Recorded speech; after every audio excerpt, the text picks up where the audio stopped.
Dirty big mouth. Time to talk to two of our federal politicians. Representing the Labor Party is the member for Bean, David Smith. G'day, Dave.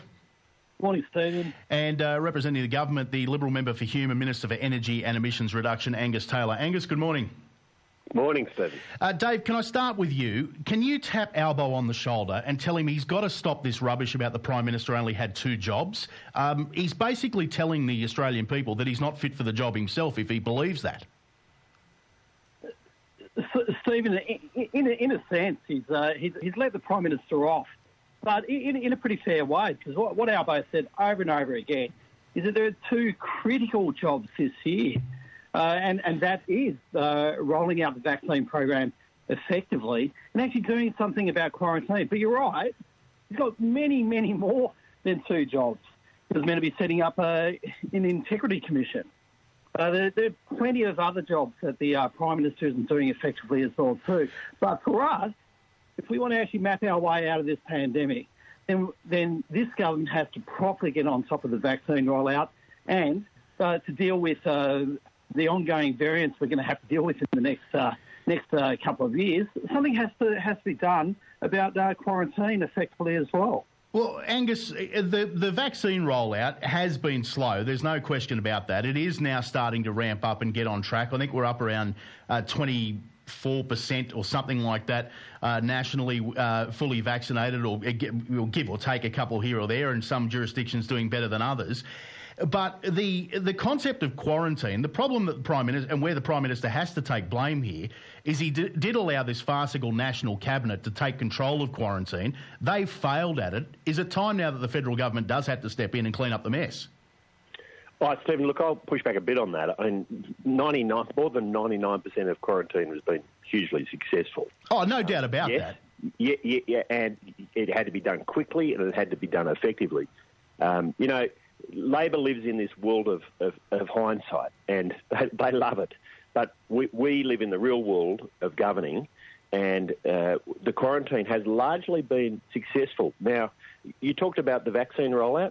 We're now running at well over 200,000 a day vaccines, and we've seen an extraordinary ramp up. Australians are getting on with it. Albo was missing in action on encouraging Australians to get out there and get vaccinated for a long while.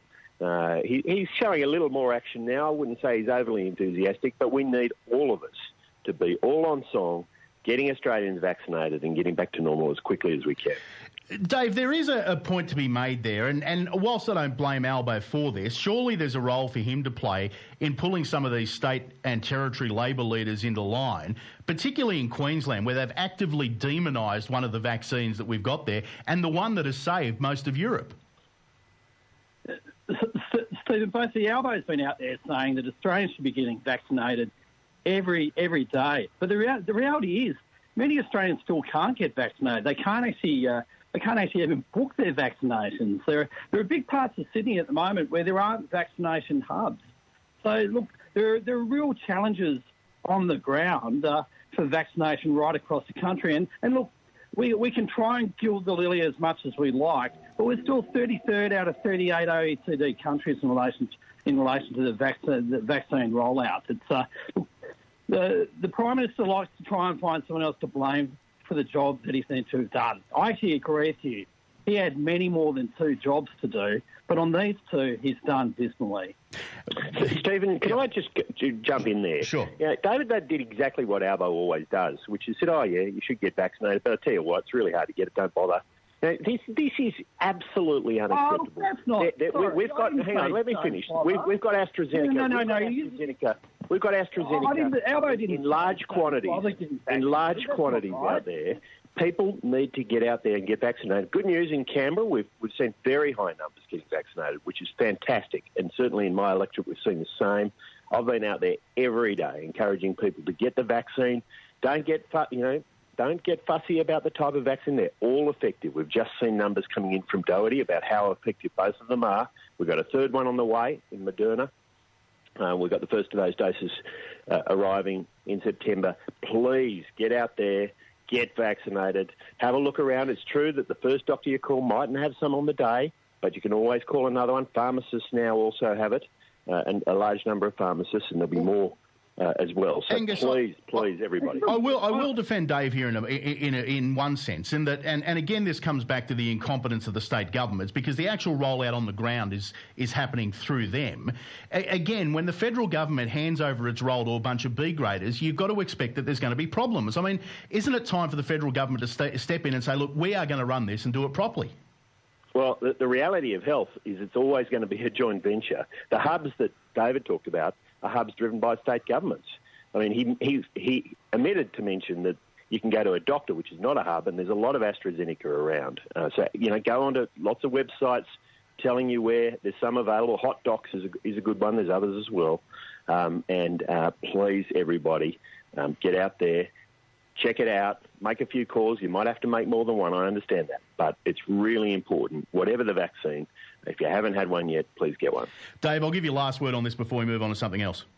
Well, first of all, Stephen, I mean, the idea that Albo said don't bother is just a complete slur, and Angus knows that's the case. We've been pointing out challenges around the vaccine rollout and distribution all the way through in a practical way. The reality is the states and territories actually do a good job of this. They do it every year with the flu vax. They do it with our traditional immunisations. The problem here is that the federal government didn't work properly with them in the first place. We're starting to see some changes there, but there are still some real challenges in terms of ensuring that people can get access to vaccines. Well, I think that echoes what I've been saying, that National Cabinet has been a farce and a failure from the beginning. Angus, I want to touch on this IPCC report that has ramped up the rhetoric on climate alarmism. They've been wrong in all their predictions leading up to now. Do we need to listen to them? Do we need to change what we're doing? Or are we downplaying the successes that we've already had in reducing emissions? Well, this report isn't about the successes we've already had. It's actually about the science of climate change. But we are having enormous successes. Look, there's lots of people wanting to talk down Australia. And that's true across the board. It's actually, we've even seen it from other countries in our incredible performance on the Olympics. We quietly get on with the job. That's exactly what we're doing. We've seen very significant emissions reductions, 20% since 2005. We're the world leader in household solar. You see that around Canberra. There's no other country achieving what we are on a per capita basis. We've smashed our 2020 targets. We're on line to smash our 2030 targets. We just quietly get on with the job. And that is the Australian way. We're doing this the Australian way, and we'll continue to do this the Australian way. Dave, on your side of politics, there are obviously two camps on this. The common sense is starting to come through a little bit. Is it getting cut through in the party room? Stephen, on the key issues, we sing from the same hymn page, and basically there's a great opportunity that Angus and the Morrison government had this week, and that's just as a bare minimum, do what the states, industry, business, agricultural groups, all our major trading partners are doing in targeting carbon neutrality by 2050 as a bare minimum. I mean, this report effectively is providing yet more evidence of the cost of inaction, and it's past time that the government stops spinning and starts delivering for Australians. The opportunity for Angus is, of course, Barnaby's stuck up in Armidale, so rather than having to pander to the Nationals, the Liberals have got a good opportunity just to commit to that bare minimum of cost neutrality by 2050.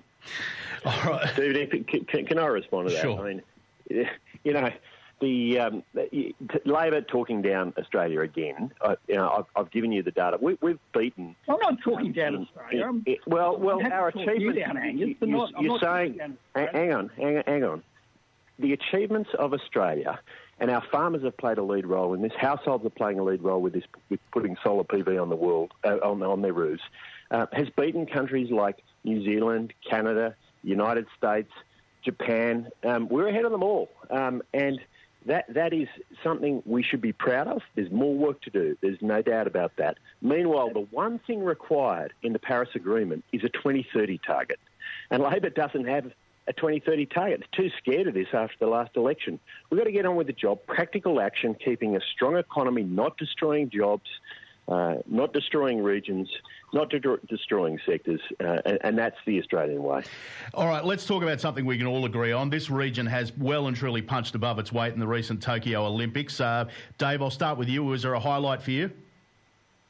Oh, look, for me, it was the Boomers, Stephen, and particularly Paddy Mills. Paddy Mills, began his basketball journey down in Monash, shooting hoops, and went to Marist College and played for the Shadows. And he's got such an amazing connection just through his dad to Eddie Marbo, his mum to the Stolen Generations. But one thing that you can see his connection to basketball history too, to the Gazers, the Jacksons, the Hurleys, the Barneses, and he leads on and off the court. And 42 points, the best individual performance in Olympic medal history. Extraordinary performance. There were so many of them, Stephen. There certainly was, and a lot of them with ties to Canberra. Angus, what was your highlight?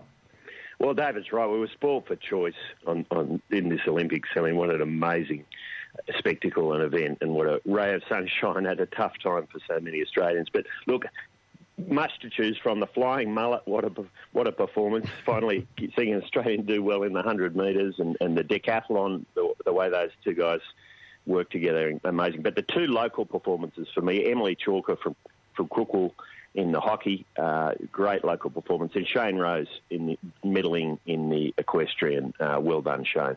Good on you. Thank you for your time, gentlemen. Dave Smith, Labor member for Bean. We'll catch up again next time.